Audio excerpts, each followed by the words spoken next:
Hi guys, it's Alex and today I'm going to be reviewing The Cabin at the End of the World by Paul Tremblay. So, this book is very divisive. I've seen people hate it and people love it and people not really feel a particular way about it. Ow. My cat's sitting here and she just bit me. Why'd you bite me? Ow! Seat is yours. Seat is yours, it's fine. So yeah, people have thought many things about the ending. Some people hate the ending, some people love it, some people don't even understand it, or, well, yeah, the ending, yeah. So let me tell you what I thought about the book. The characters were incredibly written to the point where I felt sympathy and empathy for them. This is the only time that I've ever cried while reading a book. That's the truth. The story follows Eric and Andrew, who are husbands, and their daughter Wen, who is adopted from Hong Kong, and they're just this lovely, wonderful family, and they're happy, and they're like so well written, and they're beautiful, and I just want to hug them. And then they go on this family retreat to this cabin, and everything's going well, everyone's having fun, when this strange man comes along. His name is Leonard, and he comes along with his little button-down shirt and his jeans, and he starts talking to Wen, which is their daughter, and she's 8 years old, and she's catching grasshoppers. And he comes up to her and he's like, you know, he's still trying to talk to her and like become friends with her, which, first of all, big red flag. Children, if you're out there and a stranger talks to you, go find your parents. But instead of finding her dad's, Wen kind of talks to him because he seems very likable, I guess. He seems like he has a friendly face, she says. And she thinks he's very genuine. So they catch grasshoppers together, and then he tells her that he has something. Okay.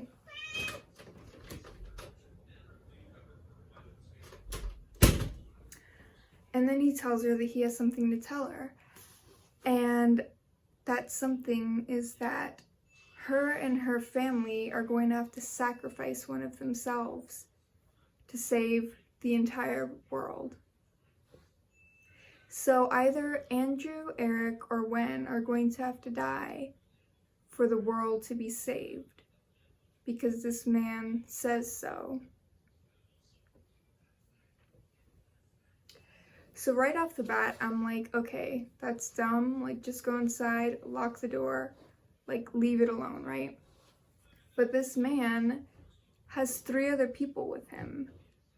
2 women and another guy, and they're all wearing like the same type of button-down shirt and jeans. Like, what's like, why are they dressed? Why did they? Whatever. Anyways, I'm not angry at the outfit. Why are they like that?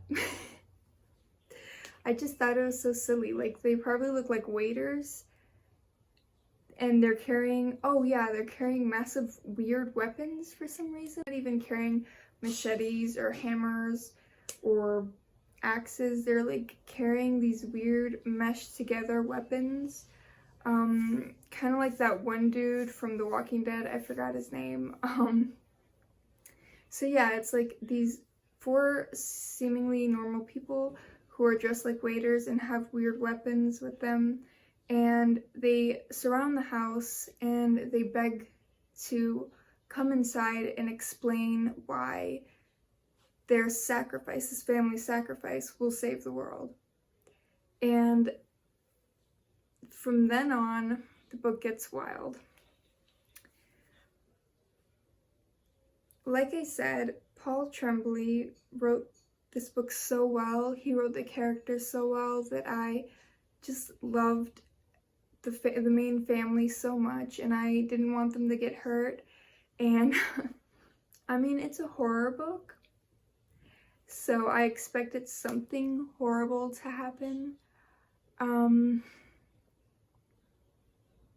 But yeah. These characters are basically put through the ringer. I won't get into details, but that's what's expected.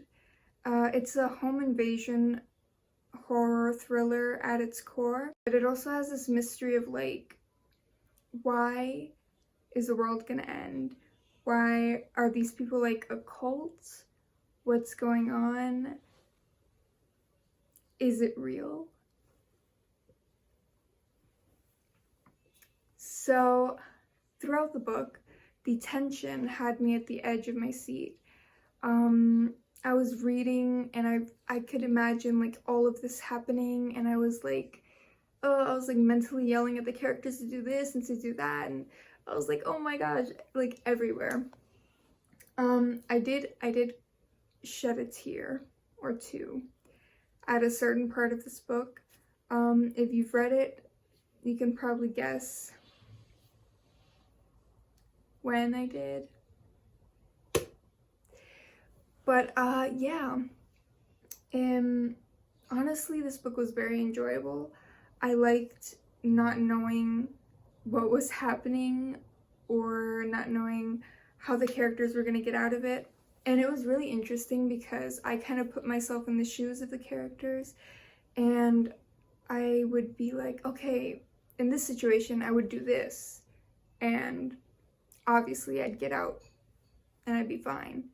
But then that's the thing. When you're watching a horror movie and you tell the characters to do something, they don't do something because they're dumb.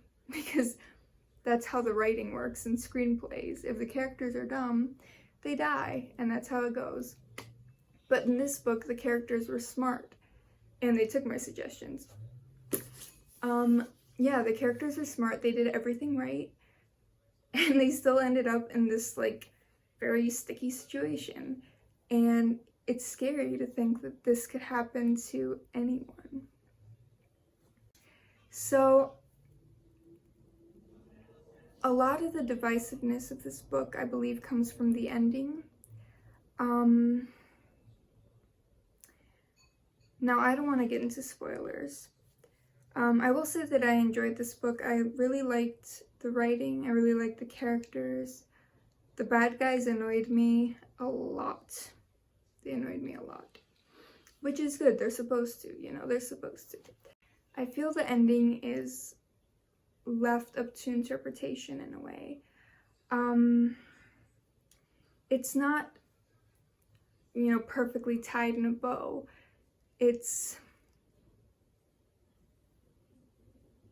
I'm trying so hard not to give away spoilers, but like I want to talk about this book at the same time. It's so hard. Reviews aren't good for me. I just need like a book discussion, but yeah. Honestly, I didn't like the ending at first, but when I've had time to think about it and ruminate it, I kind of like it. It's bleak and it's sad and it matches the tone for the rest of the story. And honestly, I don't know how else it would have ended. I mean, it could have ended in some other ways, but I feel like this was a complete ending, even though it was left open. Throughout the book, you're wondering whether these people who invade their home are insane, or if they're wrong about a small detail, or if they're right about everything. And you're just bouncing around in your head the entire time, thinking of each scenario that can happen. And at the end, you get this moment of quiet, it felt like. The book is so fast-paced, there's so much happening, and at the very end, there's just this silence. And it leaves you to think about everything that's been bouncing around in your head the entire book. That's all I'm gonna say. And yes, the only book to ever make me cry. I was not expecting that. I don't cry. I don't cry. I swear. I'm tough. I'm very tough. Anyways, guys, that was my review of The Cabin at the End of the World. I guess I would say that I'm in the half that like it. Like I said, it's divisive, but I did enjoy the time that I spent reading it.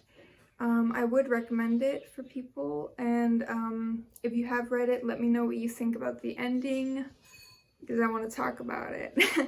I want to talk about it with someone, so if you've read it, let me know.